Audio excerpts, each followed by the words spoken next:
Good morning, everybody. Welcome back to the channel. This is United vs. Everybody. I am your host, Sean, and it is deadline day for the January transfer window. Lots going on. We woke up this morning to a lot of crazy news, rumors, updates, developments. We are here to discuss this morning's developments and news, and I will be checking in later on tonight after the window slams shut because I'm sure there's going to be a flurry of activity throughout the day as well. But I will be back periodically to check in with everybody, to update everybody, to get your thoughts on the latest and greatest, because you guys know that's why we're here. That's why we do what we do. As you know, the transfer talk streams tend to be a little more chill, even on a day like today where there's so much going on. But feel free to chat about whatever as we cover this and that early on a Monday morning. I'm going to go ahead and start things off with a poll for everyone to get involved in. So bear with me.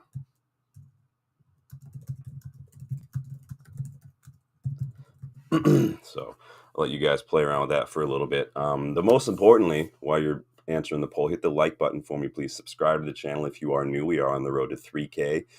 And I believe with your guys' help, we can get there sooner than later. So keep that going. I'd love to see the channel continue to grow. Really what makes me more excited about more subscribers is not just the channel growth, but just the community growth, getting involved with more. You guys getting to know and discuss latest and greatest United news with you guys, and then getting more and more football opinions. So let's check and see what everyone. Danny B in the house already. Good to see you, my friend.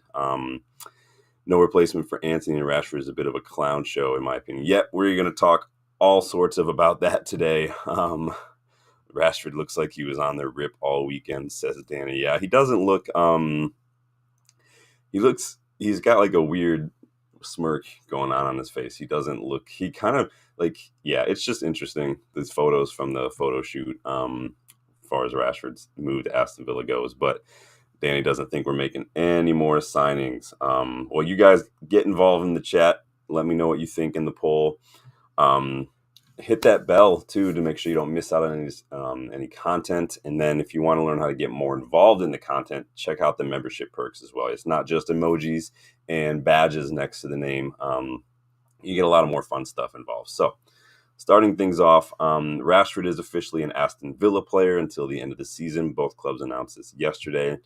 He's given the number 9 shirt. He will be part of Aston Villa on loan for the remainder of the season. Club announced it. Rashford has also released a statement. Let me put that up on the screen so we can all check that out. I would like to thank Manchester United and Aston Villa for making this loan deal happen. I was lucky to have a few clubs approach me, but Aston Villa was an easy decision. I really admire the way that Aston Villa have been playing this season and the manager's ambitions. I just want to play football, and I'm excited to get started. I wish everyone at Manchester United all the best for the rest of the season. So, little interesting statement there. I was lucky to have a few clubs approach me. I mean, that's cool that they approached you, but nobody else wanted you. So it's kind of like a making sure that save face kind of statement there.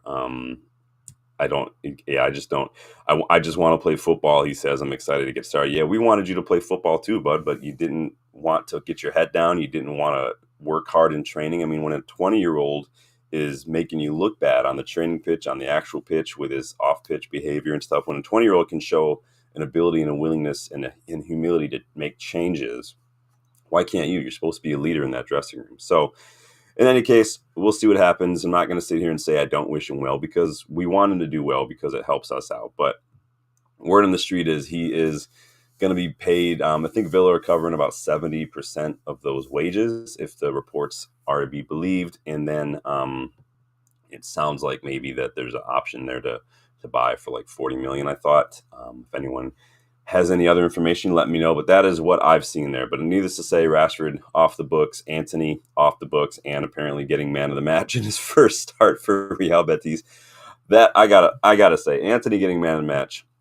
So I didn't watch the match. I was looking at some of the numbers afterwards, and I mean, him getting man of the match is literally it's only one of two things, because he wasn't the best player in the pitch, right? In terms, I'm not talking about just goal output. I'm just talking about raw numbers. Like, that's either Real Betis giving us the big one, or it's them trying to really hype up their new loan signing and make it seem like something is more, that there's more there than there is. So It's a little bit. Danny B says rest of the season sound like he's going to return. We'll see. I mean, I don't know if unless there's an obligation, he's definitely, coming back, at least 100%, he's not going. So we'll see. Big up, Perlu. How are you this morning? Good to see you. Probably going to be popping up here and there today just to update everybody. And obviously we'll be back with any major late breaking news as well. So, but big up, Pearl. Good to see you again. So Rashford on loan, Antony on loan. This brings us to United's pursuit. Here, let me take this off the screen here. This brings us to United's pursuit of Bayern Munich attacker Mathys Tel. So this has obviously dominated the headlines last week.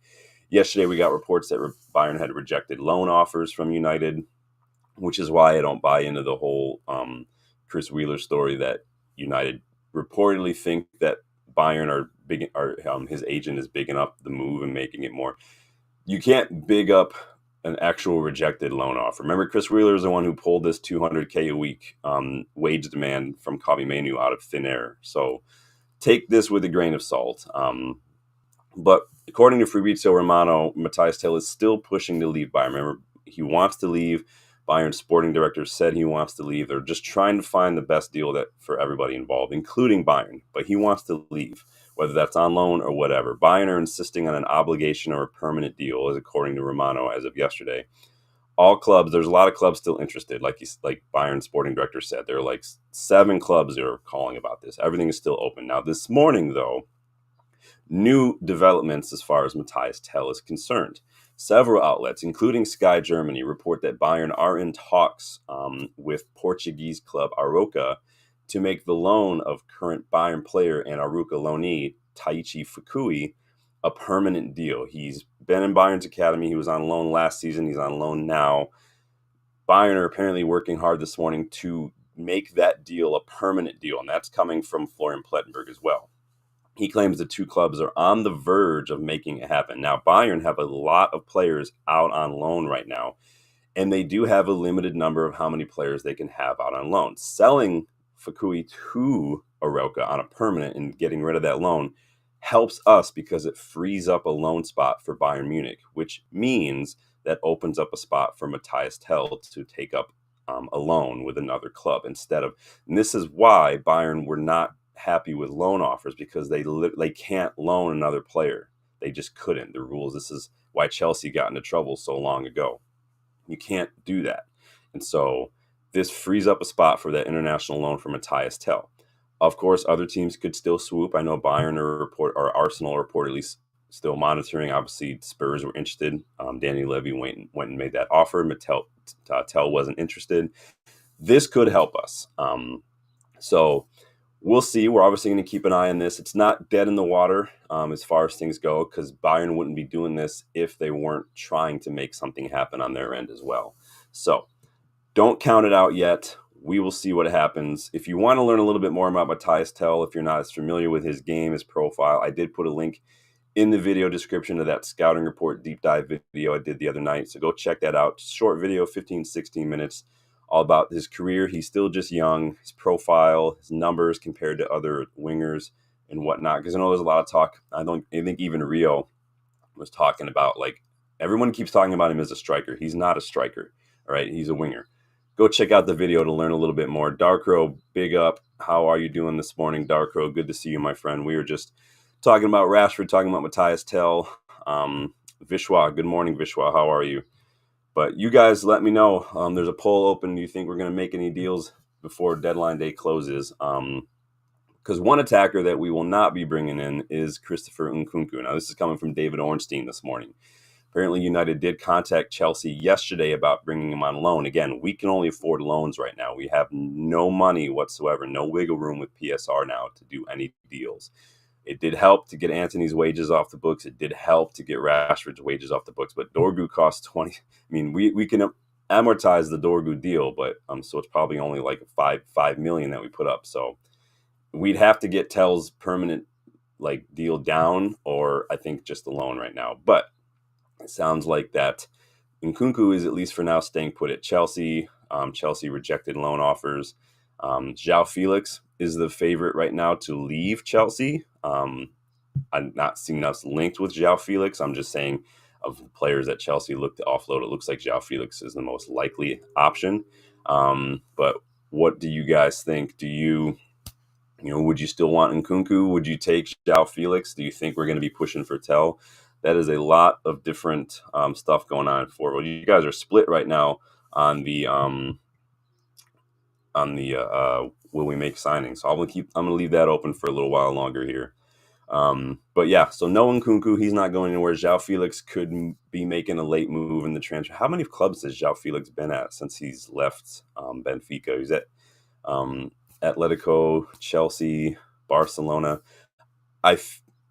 Correct me. Was João Felix at Bayern Munich? I cannot remember now off the top of my head. Hold on one second.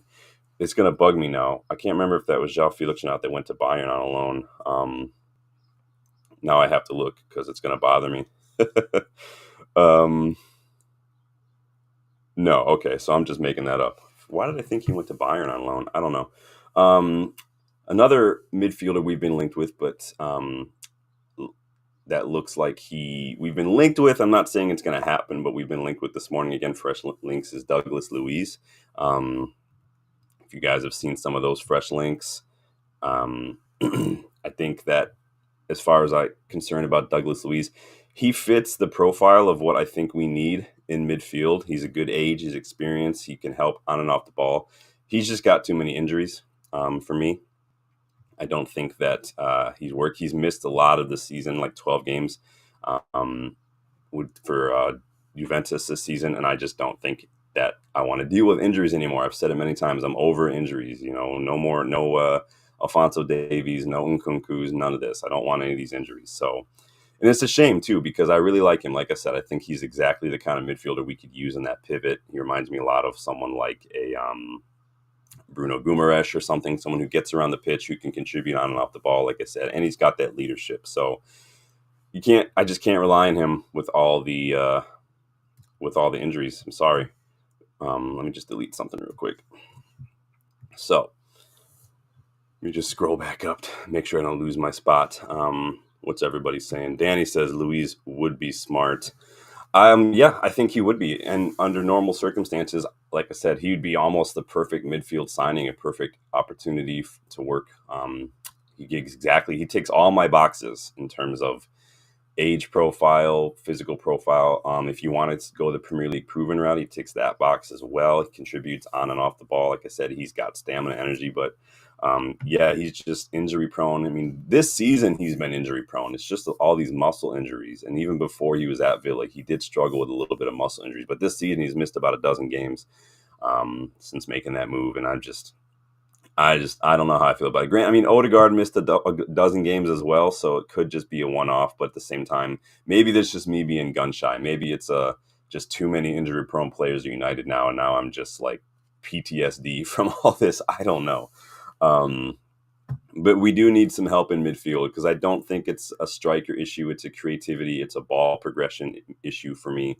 We're not getting the ball higher up the pitch. We're not finding the strikers. Yesterday was the first time I've seen us really keep the ball in the final phase of attack in that final third. But the problem is we didn't have any strikers on the pitch. Nobody was getting into those positions.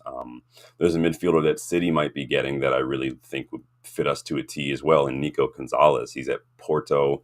Ornstein reports that they're trying to get that done. I don't know what's going on with City. They get these charges, they're struggling, and then all of a sudden they start winning. They make all these January signings. It's mind-boggling, but it's also so frustrating at the same time. I really don't know how I feel about City's situation right now. Are they trying to just stock up because they know they're going to be screwed, or do they know they're totally off the hook and they can just do whatever they want, and now they're just giving a couple of middle fingers to the rest of the league? I don't know.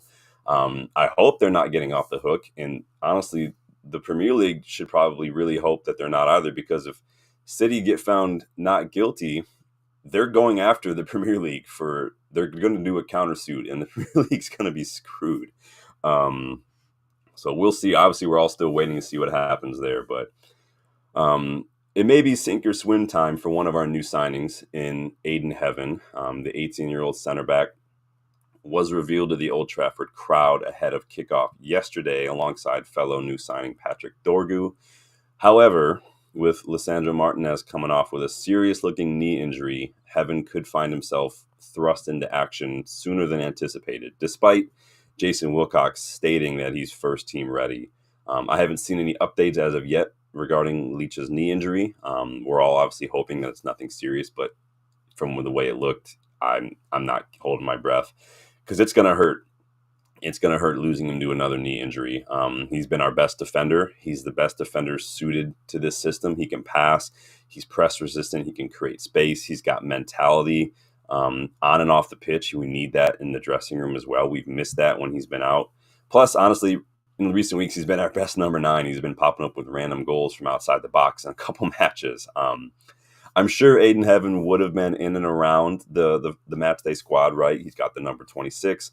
Just like I said, Jason Wilcox says he's first team ready. But with Leach out, this just leaves us with Euro, another youngster, McGuire, who kind of struggled a little bit yesterday, DeLitt, who right now is kind of in and out of the starting 11, Mazraoui, I guess, if you want to say he can play the right center back or the left center back, and Lindelof, who's also just back fresh from injury. So, and I think Evans is still out, and Shaw can probably play in that left-sided role, but honestly, he's still a few weeks from probably being first team ready.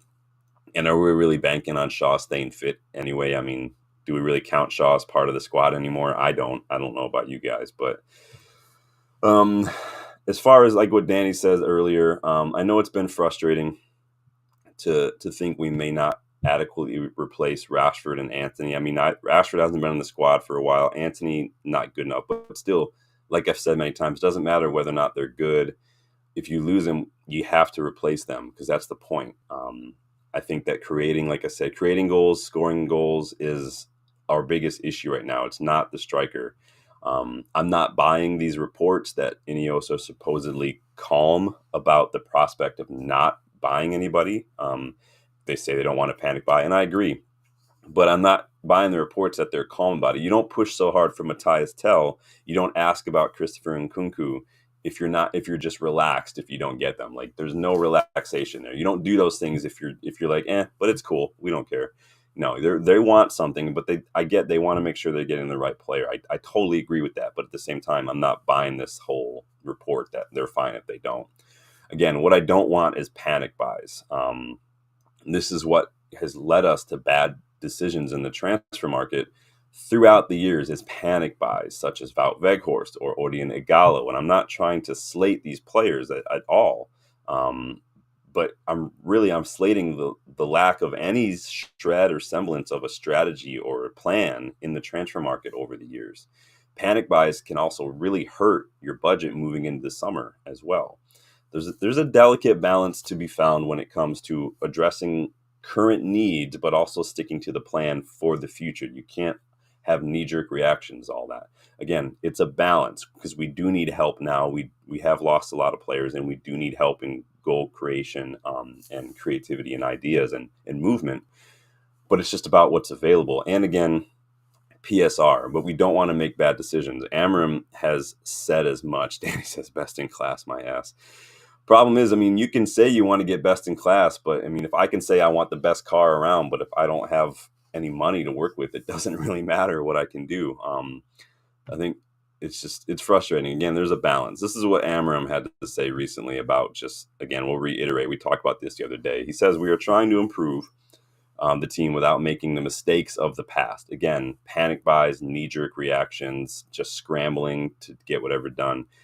He's also trying to balance the urgency of the moment, exactly what I just said. There's a balance there, and it's tough to find that balance. And again, you add that extra layer of PSR finances, that makes it infinitely harder. Not only is January hard as it is, but we weren't planning on losing Licha, obviously. It's just frustrating. Amorim says this market is really hard on club to make some deals. I want to improve the team so badly. I know what the team needs. Sometimes it's possible. Sometimes it's not. When the window closes, we will see the players that we have. I mean, I don't know how you guys feel about those statements. Does that fill you with optimism? Does it make you think we're not going to be doing a whole lot of business? Does it make you think there's no plan? It's really difficult. I think Ineos do have plans. I just think that they are sticking a little too stringently to the the whole we're not going to run to the wrong decision kind of thing. I think that they're moving a little too slowly for my taste, and I've said that as much. Let me take Amorim off the screen here. Danny says, I really hope we have scouts present at the U20 South American Cup and make moves for the summer. I think I've seen a lot of young players out there, and you obviously have recommended a lot as well. Again, there's a fine balance between bringing in too many young players and the experience. Like, I don't want to pull an Arsenal and all we have are young players, and then we're waiting another 4 or 5 years. We need a balance. Someone like the Edersons, the Douglas Luiz, these guys, the Nico Gonzalez of we need balance in separate. We definitely need an older striker. We can't have another young striker. So when people complain that Tell is just another young striker, like I saw Swedish Rumble talking about this early, he's not a striker. He is up there, honestly, he's better than Anthony, Mathys Tell. Honestly, he's better than Garnacho, in my opinion, Mathys Tell. He is better, and he would rotate with Garnacho in one of those 10 roles as well. And that's what we need. We need someone like that. Cheeto Obi Martin looks good, almost too good for the academy level, but that doesn't necessarily mean he should be an option right now for the first team because he's just turned 17 like a few months ago. I could see him getting in and around the first team in terms of traveling and training and stuff, maybe the FA Cup match on Friday. But Biancheri is another youngster I think many of us have been asking to get a look. He's older as well. He'll be 19 beginning of the year, beginning of this next season. I think he's old enough to get into the first team squad. The problem is Biancheri is also injured right now. He's got a broken hand, and he had surgery on it. Oddly enough, while we're on Biancheri, Fabrizio Romano reported that we've rejected an offer from Como for Biancheri, which also, again, raises an interesting dilemma. How many of these academy players are getting to the point where they're getting offers for first team minutes at other clubs? How many of them are going to start pushing to leave now? We've seen this happen many times. Kambwala out the door, Angel Gomez out the door, all Mengi, Chong, these guys are getting to the age where they want some minutes. Wheatley just went on loan. Ennis is younger than Biancheri, and he's out on loan. And Dan Gore out on loan and got a goal involvement already. Are these players going to push for moves and leave if they're getting minutes? Biancheri is one who I really think by now should be getting some sort of first team minutes at some point. He's injured, but I do think that he really should be getting minutes.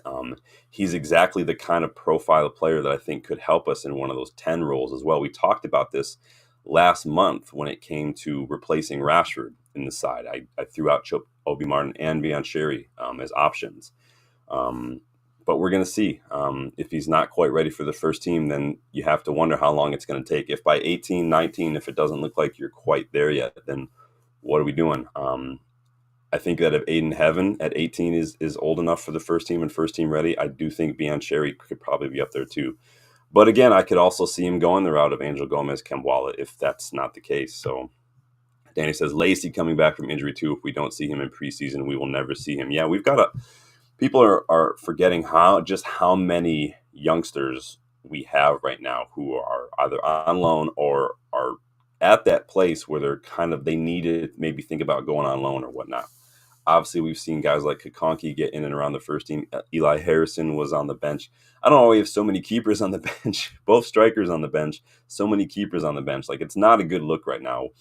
Now, whether or not you think that means Amorim is sending a message to Ineos is up for debate. I don't know if he is that, I don't want to say petty, but I don't know if he's that kind of cerebral, I guess, when it comes to sending messages like that. But we have seen managers do that before. Jose Mourinho's done it.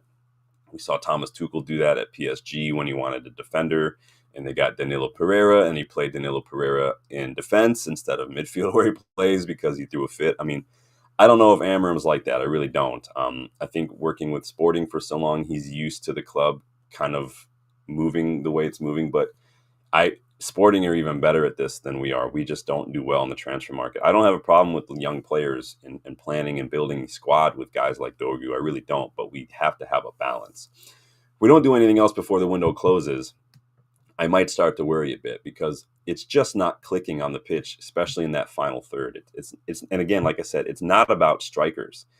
It's about creating chances, movement, ideas, decision making. We saw yesterday, we were just flat out of ideas. We didn't have any way of unlocking. This is where someone like Cherky would be ideal. Dortmund are now getting Carney Chukwuemeka, according to Fabrizio Romano. So does that mean the Cherky deal is wide open for someone else to swoop? If so, I don't know why we're not looking at something like that. He's a good age. He's been playing first team for years. He's highly coveted. Lyon are in a mess right now, although they did just sell a couple players. I think Kakare left as well. But Cherky would be ideal for what we need right now. Tell would offer something in that final third as well. A bit of energy, a bit of pace, a little bit of dynamism on the ball, physicality off the ball. Like, we just need something else in that final third, because right now it's just not working. It's not about the strikers, guys. It's about creating the opportunities and getting the ball into that area for the strikers. Vishwa says, I don't think we will get anyone. Even if we do, it might be a panic last minute loan free transfer deal. Honestly, I don't Ineos don't strike me as the panic buy sorts, like the Glazers and Woodward and Richard Arnold and John Murtaugh.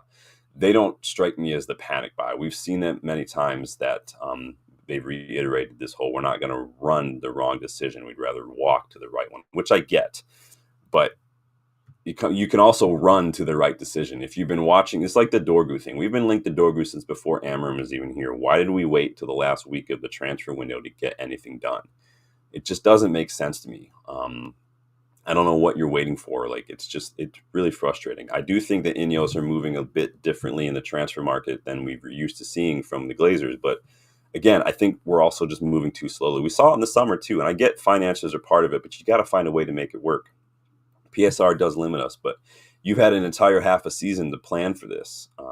We're being left behind because of the debt, because of the PSR situation, and because of just slow movement to find solutions to those things and rectify them and to make changes.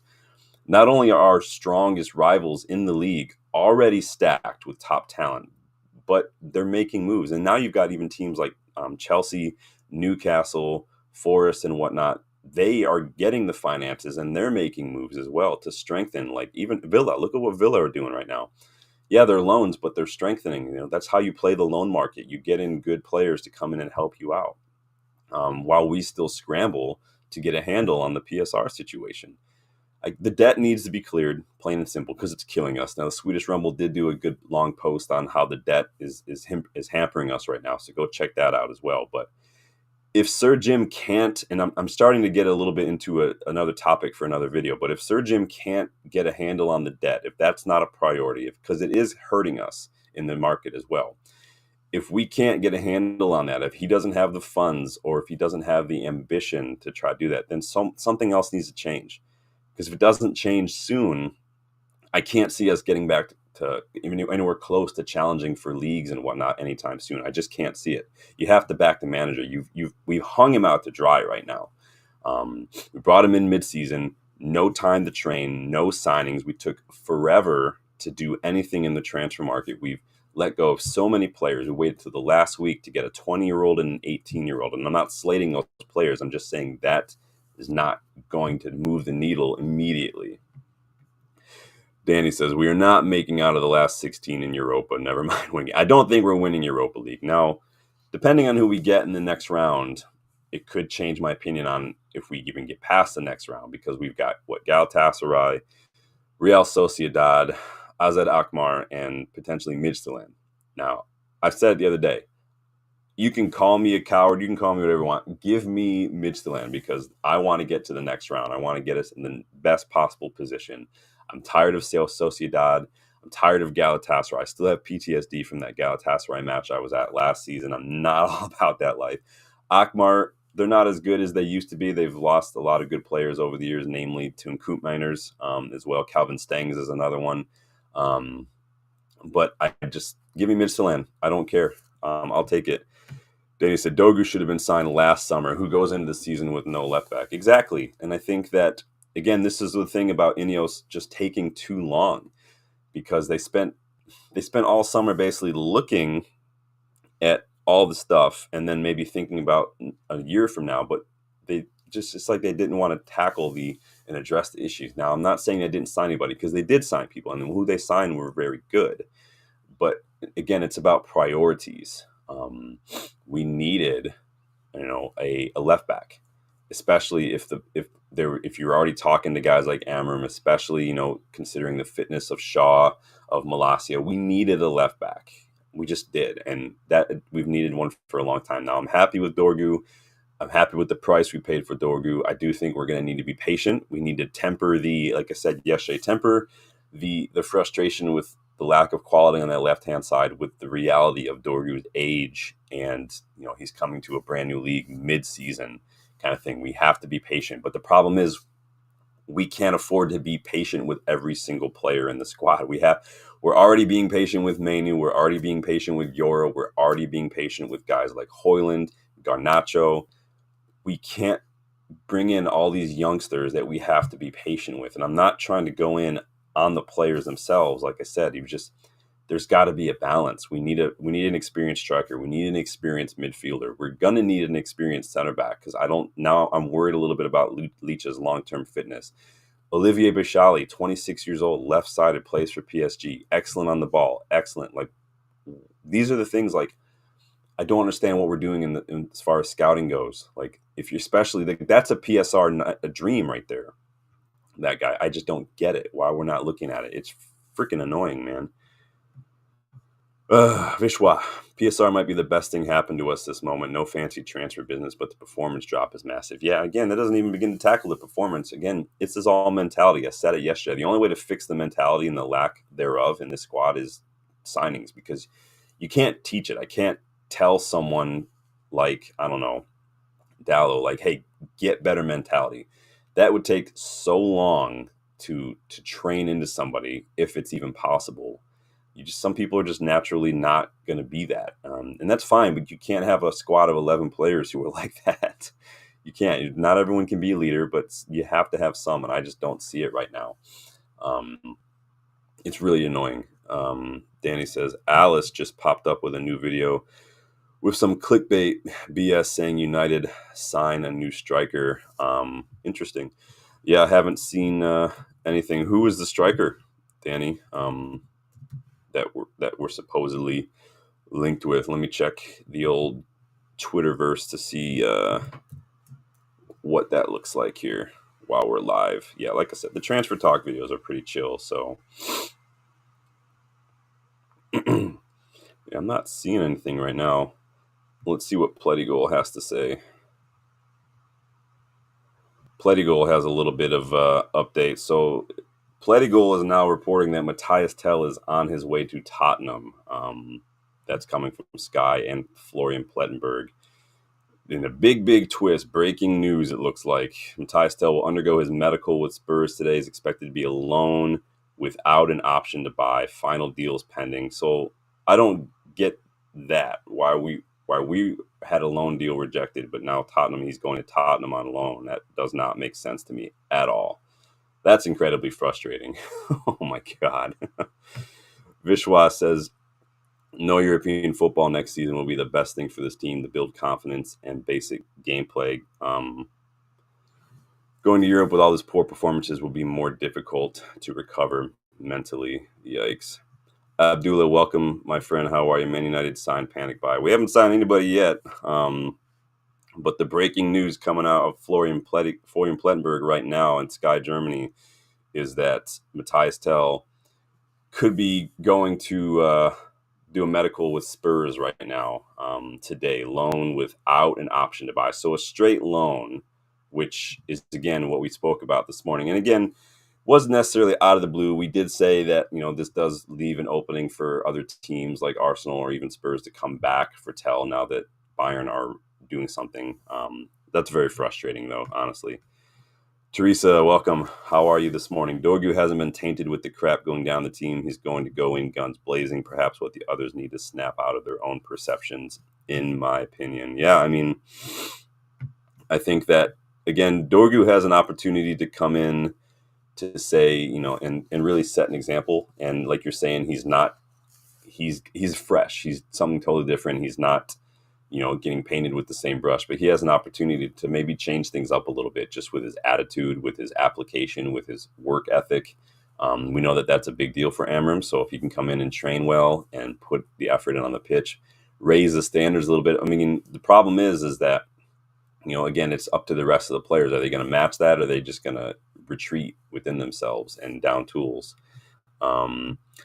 They said just clickbait from Alice saying Amorim furious with attacking options. Yeah, I saw some stuff coming out. I forget what it was. I think it was probably Samuel Butthurst, if I remember correctly, saying that Amorim is pushing for, is making it clear or something. And all this is, and it could have been Graham Bailey or whatever, but all this is speculation from people, kind of like what I said yesterday. The question of does playing Mainu as a 9, benching both these strikers, is that Amorim making a statement that he needs strikers? And that's basically what those headlines are, is them taking 2 and 2 and saying getting 5 and saying that's what's going on. Like it, and this is how headlines get to get traction. This is how headlines turn into clickbait. This is how fans get whipped into a frenzy, is they take speculation from someone like Samuel Luckertz, Gabby Agbonlo, or Simon Jordan, whoever, who are just sitting like I'm doing now in front of a camera and saying, I think he could, Amorim did that because of this, or like what Rio says, like something like that. Like, and then that becomes facts. That becomes news. Like, you're entitled to your opinion. You're not entitled to your own facts. And so this is what I will never do. I will never take my opinion, call it fact, and then run with it as a headline kind of a thing, because it's very dangerous, especially, for someone like I'm nothing. I'm 2,000 subscribers on YouTube. When you've got guys like Rio or something who say things like that, people will believe it and they'll run with it, and the fans will just start getting whipped into a frenzy because of it, and it doesn't go anywhere good. I wish that former players and people would recognize that when they say things like that, that's the effect that it's going to have, because people will eat it up. Teresa says same goes for Hayden. Yeah, Hayden might have to play quicker than we were anticipating, because it doesn't, I haven't seen any updates on Leach's injury yet, but that's very frustrating. The breaking news coming from Florian Plettenberg about Tell going to Spurs. I'm actually really, really upset about that.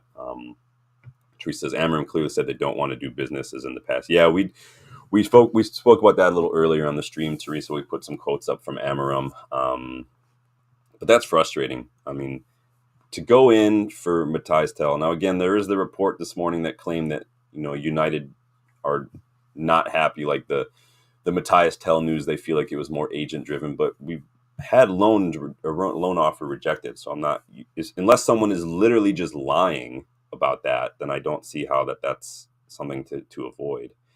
That is frustrating though. You guys, how are you feeling about the Mathys Tell to Spurs now? And it's been given the official here we go by Romano. Mathys Tell to Tottenham on loan. Here we go. Let me see if I can put this up on the screen here for you guys, because that's frustrating.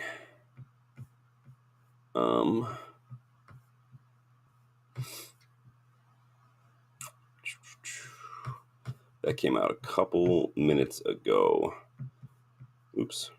Did it again. This is why I don't use my left hand when I'm doing stuff, because my left hand, it's kind of like my left foot when I'm playing footy. My left hand is just not there.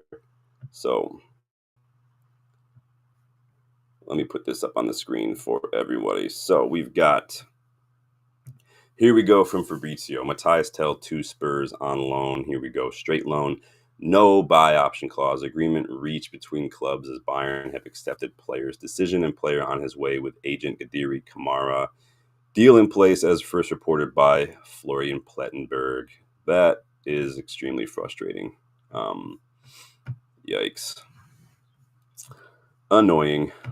Teresa says, I watched some highlights of the game. In my opinion, the players wait for the ball. They walk too much on the field. Haven't realized that the wingbacks are there to create play, that defend only if necessary. Yeah, and everybody's just got their back to the goal. Everybody's turning face and play. We got our 10s dropping deep in their own half to come receive the ball. No space to turn and run. Nobody's making any movement. Nobody's playing the passes. Licho was one of the few who was playing passes, and it just wasn't working. Vishwa says, do you think the pressure of playing in front of the home fans concerns the players? The boos Xerxes got players worried of making mistakes. I mean, if getting if playing in front of Old Trafford is too intimidating for you, then United is not the club for you. It just is what it is. We need to make sure we have players that have the attitude who can handle that, which is the hardest thing to scout, obviously, and hardest thing to analyze because you're analyzing players who aren't at United, so you can't know if they're going to be good enough. But at the same time, that's where the mentality that you can assess resilience, decision making, behavior on and off the pitch. You can assess those things and make a decision. If players are worried about making mistakes, I mean, players are always going to be, there's always going to be something in the back of your mind you want to make a mistake. The problem is how much do you let that distract you? How much do you let that get to you? Are you going to let it ruin your 90 minutes like Onana when he makes a mistake? It takes him a few moments just to get up off the ground, and you can tell that it's in the back of his mind. And he makes one mistake. I get it. It's going to happen. There's no keeper that's not made an error that's led to goal, that's not had an absolute stinker on some days. But the problem with Onana is he doesn't let it go. You can see it in the back of his mind throughout the rest of the match. Oh, what if I make another mistake? What if I make another mistake? What if? I say it to my clients. I'll say it to you guys. When you play the what if game, nobody wins because that's where the anxiety sets in. That's where the distractions set in. That's where the mistakes start to play because now this is what anxiety does. Anxiety is all about the future. It's all about the worst possible scenario happening. There could be 100 possibilities, and anxiety is telling you that worst one is that's what's going to happen because your brain's trying to protect you. Your brain would rather be wrong 99 out of 100 times in that situation because if you were prepared on that one time and you're safe, then it's done its job. Problem is, as you can see, it goes way overboard. You can only do so much to prepare for that kind of stuff. And if you're focusing all the way on the negative, you're not focusing on anything else in front of you. And that's a problem. And that's a mentality issue that we need to address. It's really, really frustrating. We know we brought in that coach on a temporary basis. Forget his name now. I just did a video on the other day to help with mentality. He's worked with decathletes and Olympians to break world records to address mentality. We're not seeing anything from that yet. So he's working closely with Sam Arrett, the sports scientist that we have here on an interim basis. But that is super frustrating. I keep saying I'm very frustrated about the Mathys Tel deal. If we weren't in for him and he just went to Spurs, it'd be one thing. But the fact that again we're working on stuff and it doesn't happen is so frustrating. Because he also initially rejected the Spurs deal. Spurs made a deal with Bayern. It was like £50 million. It was accepted by Bayern. Tel rejected that, and so I just don't get it, man. None of this makes sense. This is so annoying. Teresa, I also watched a clip on the training prior to the game. The goalkeepers, Onana is a lazy keeper. Onana Binders did so much better. And that was something that I was a little frustrated about yesterday too. If you're rewarding good performances in one-off games like Garnacho, like Manu, and you're playing them in advanced positions and stuff, why not do the same with Bayindir?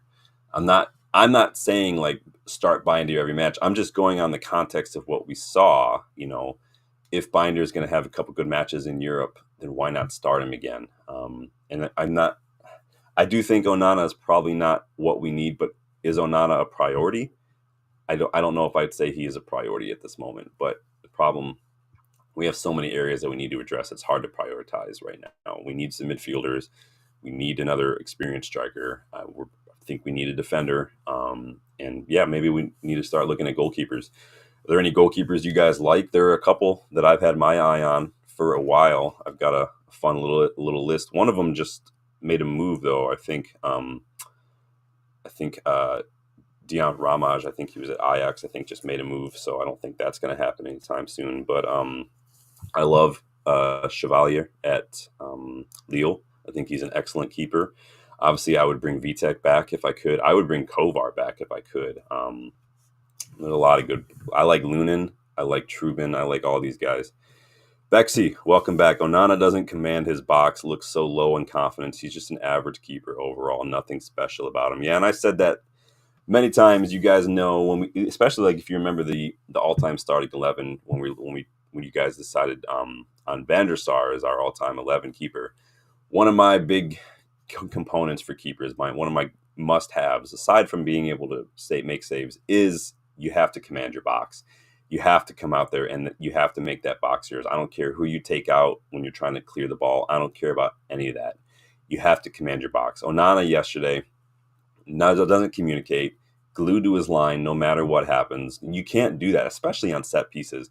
Being glued to your line on set pieces when you're defending, that's just cowardly in my opinion, and I'm not happy with that. So maybe Bexy, you might have just pushed him. You might have just pushed me already to wanting to replace Onana in the summer. This isn't a knee jerk for me. This is just the more and more I'm thinking about it, the more and more we're discussing, and the more I'm hearing about your guys' perspective on things, the more and more I'm like, Onana's not it, man. Danny says, we already have VTech. Yeah, I like VTech. I liked Kovar. Honestly, I mean, I didn't have a problem with Henderson when he's here. I didn't think he was good in terms of like that guy's a Champions League winning keeper, but I liked Henderson a lot. Obviously, he kept a clean sheet against us because former United keepers love to have excellent performances against us. It happens all the time. You guys remember Rob Green? It was like maybe eight years ago when we were playing. He had Foster had an excellent game against us. I think he was at West Brom a couple years back and had just an absolute whirly of a day against us. It's just what happens, man. It's just the way it is. I guarantee if we got Fiorentina in any sort of European competition, De Gea would show up and just turn into prime De Gea like on the day. But 4 attackers is not a good look. Højlund, Garnacho, Xerxes, and Ahmad are literally the only attackers we have at the club right now. That's unacceptable. Literally is unacceptable. We can't do that. You can't. What are you supposed to do with that? Because 2 of those attackers are going to be on the pitch at any given moment in time, and which leaves you with another one that's supposed to be playing in a number 9. So you've got one at most, or at least you're going to have one attacker on the bench. That's not good enough. That's literally not good enough. We can't fill the bench with keepers. We can't bring in all these academy keepers and throw them on the bench like we did yesterday. This is annoying. I'm really frustrated right now. I've seen fans going in on Amorim about this too, which I think is just ridiculous. I don't understand where that's coming from. Danny says he has to be replaced. Facts. Yeah, I'm starting to get pushed towards the Onana needs to get replaced a little bit. We got another report here from Ty Marshall with the MEN that United's recruitment team are relaxed about the prospect of ending the transfer window without signing a striker. Yeah, I don't think it's the striker that we need movement, creativity behind the striker. I'm starting to have to fight this thing in my mind that says just go get João Felix, Yikes. Let me see. So we got 18 votes. 61% of you think that we will make a signing before the transfer window closes. 39% say no, we will not make a signing before the transfer window closes. Yikes. I'm going to do another one here real quick while we're all chilling. Would you take... Oops.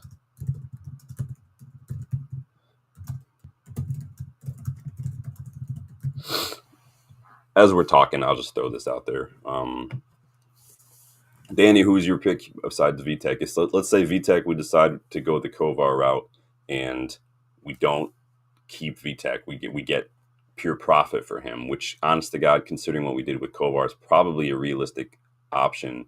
And with PSR and stuff, who would be your pick?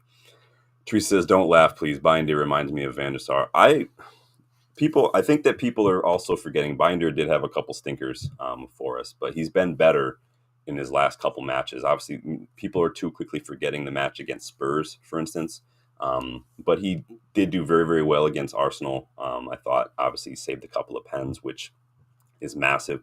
Onana saved a couple of pens as well, though. So I think that on balance, Binder just looks a little bit more confident in those situations than Onana does, unfortunately.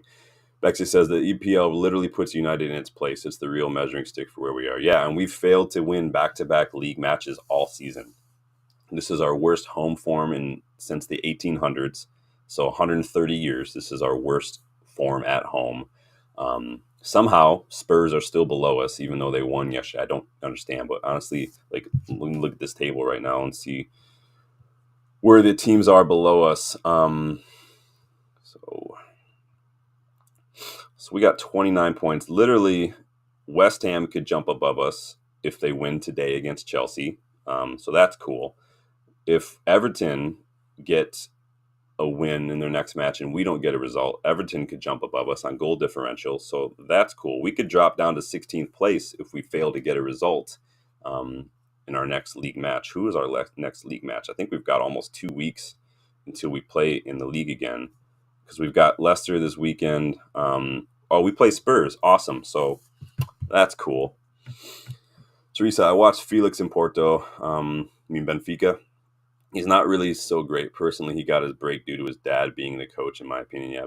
And interestingly enough, when João Felix was at Benfica, he was a winger.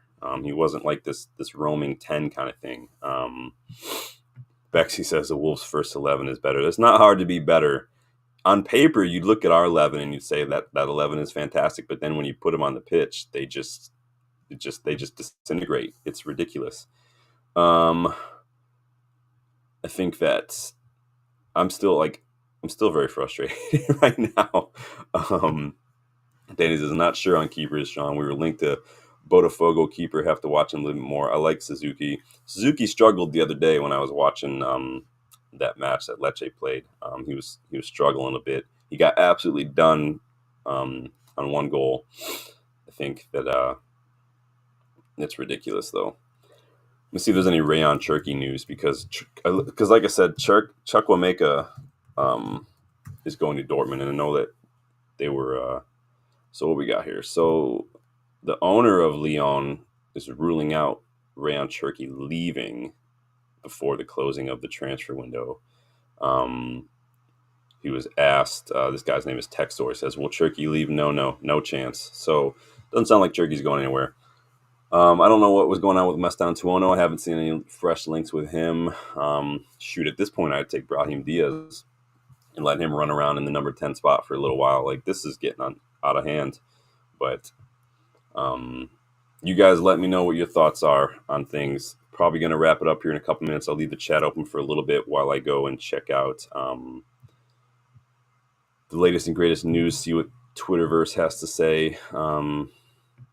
Danny says he's waiting for Liverpool. How many midfielders, like attacking midfielders, are Liverpool going to get? We already got the Ineos out trending on Twitter here. Interesting. This doesn't make sense to me at all. Like, you had 6 months to figure this out. You knew what the PSR situation was going into it. If getting rid of some players on loan who are on big wages was your only way out of it, then that, to me, is just not a good enough plan. It's not good enough.